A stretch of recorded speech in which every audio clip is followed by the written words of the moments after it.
ฟ้าก็มืดฟ้ามืดฝนมืดค่ำมืดดำอยู่พี่น้องนี่ฝนสิตกบาดนี่นะบรรยากาศก็เป็นจังซี่พี่น้องโอ้ยพี่น้องเอ้าพอเก็บสิ่งเก็บหยังแล้วก็กลับเพิ่นกลับซันพบกันในคลิปต่อไปมื้อนี้ก็บ่มานคือเก่าก็บ่มานก็บ่เป็นหยังพี่น้องการหากินนี่บ่แม่นเฮามัดไว้นะพี่น้องเนาะบาดได้บาดบ่ได้ล่ะคือไปหานกช่วงนี้เนี่ยก็นกคุ้มแท้ก็พอจะได้กินอยู่แต่ว่าเราจันยังยอมรับนกกระตุงนี่ยังบ่ได้จักตัวเด้อ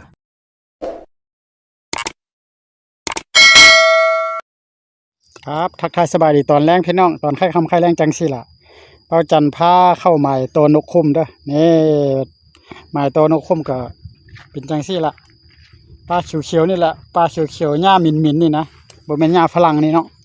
หญ้าเขียวๆมินๆนี่นะพี่น้องเข้าไปนี่ชะตอนี่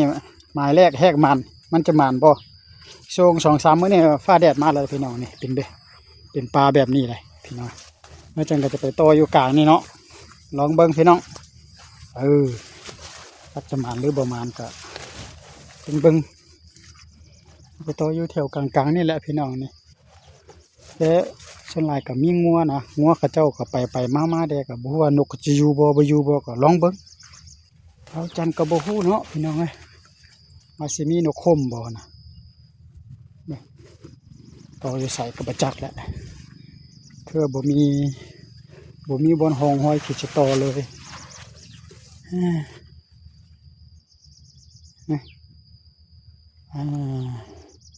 ก็น่าจะแม่นตัวอยู่แถวนี้เบิ่งลองเบิ่งก่อนมีบ่นกคมบ่ฮู้ว่ามันอยู่หรือบ่อยู่ก็บ่เข้าใจนะพี่น้องลองต่อเบิ่งกันเด้อประมาณ5 นาที 10 นาทีนี่ล่ะบ่าวจันจะไปโตอยู่นี่ใช่เปลี่ยนแผนเปลี่ยนใจแล้วทำอิดว่าจะโตอยู่ดิพี่น้องเบิ่งคือสิบ่อยู่ดอกจะไปโตอยู่บนข้างแคมป่านี่นะ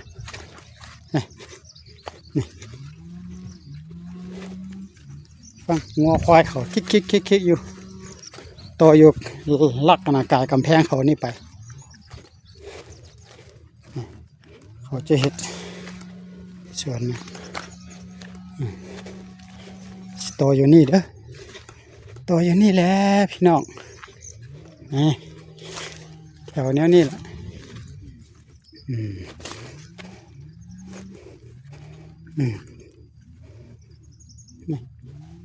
ต่ออยู่นี่นี่วันนี้นี่สถานที่เหมาะสมเด้อนี่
พี่น้องเราจันตัวนี้บ่เข้าเว้ยเราจันจะย้ายไปบนอีกจุดหนึ่งทางในเบิ่งกันไปเบิ่งน้ำกันพี่น้องเลยจุดนี้บ่มาจุดที่2วางไว้อีกแล้วพี่น้องอยู่พูดเลยพี่น้องนี่บนช่องครับเราจันไม่ได้ตั้งกล้องเลยบัดนี้ไม่แต่โตปะซื่อๆเราจันจะย่างออกไปทางนี้ก่อนพี่น้องไปเก็บเมื่อกี้เบาจันเห็นคนนุ่งเสื้อแดงๆย่างมาหันนะเขามากวนอยู่หันแล้วบ่เข้าดอกไปเก็บไปมองไม้ซะพี่นะเพราะเขาโตอย่างนี้มันนี่ใกล้ขึ้นตัวนี้นะมันใกล้ๆนะใก ไปเก็บน้ำกันพี่น้องชุดที่3นี่เบิ่งก่อนพี่น้องเลยชุดก่อนเบาจันมาแล้วมา2ตัวแต่ว่าเบาจันเฝ้ายามแล้วก็ทึกแต่ตัวเดียวทึกตัวหนึ่งแต่รอบนี้สิเข้าบ่พี่น้องลองมาอีกก่อน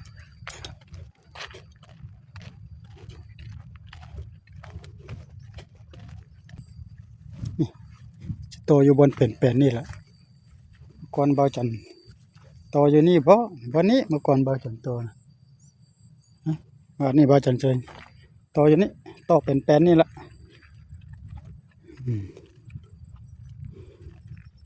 ตัวแถวนี้เป็น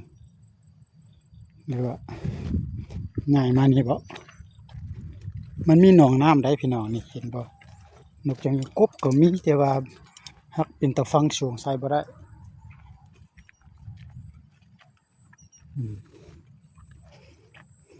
เนาะ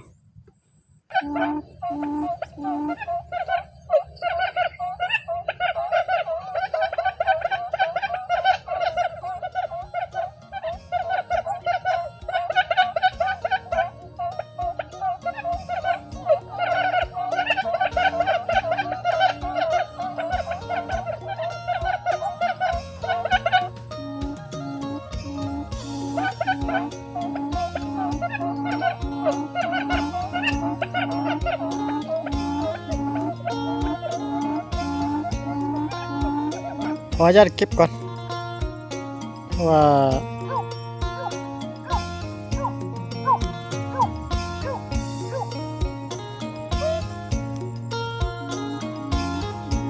คำแล้วพี่น้องอ่ะคำแล้วจักโมงกับบ่ฮู้แล้วพี่น้องอ่ะเบิ่งโมงก่อนบ่เข้าแล้วมื้อนี้น่ะบ่มาเลยใส่ห้าล่ะอยู่คือเก่าหมด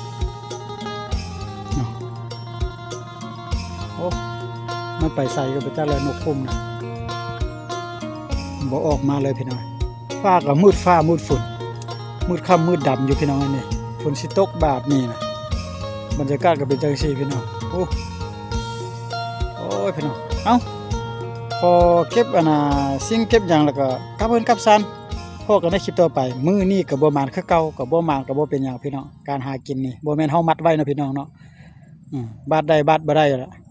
คือไปหานกนะช่วงนี้เนี่ยกับนกคุ้มเทศก็พอจะได้กินอยู่แต่ว่าเบาจันยัง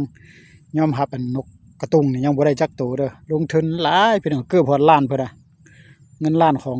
ลาวเฮานี่ล่ะล้านกีบนี่นะยังบ่ได้จักตัวพอกันคลิปต่อไปพี่น้องบ๊ายบายจากทงจากทาจากบรรยากาศอยู่ป่าอยู่ดงนี่ไปก่อนสวัสดีครับพี่น้องบ๊ายบายรู้จักอยู่พูนเลยพี่น้องเอ้ย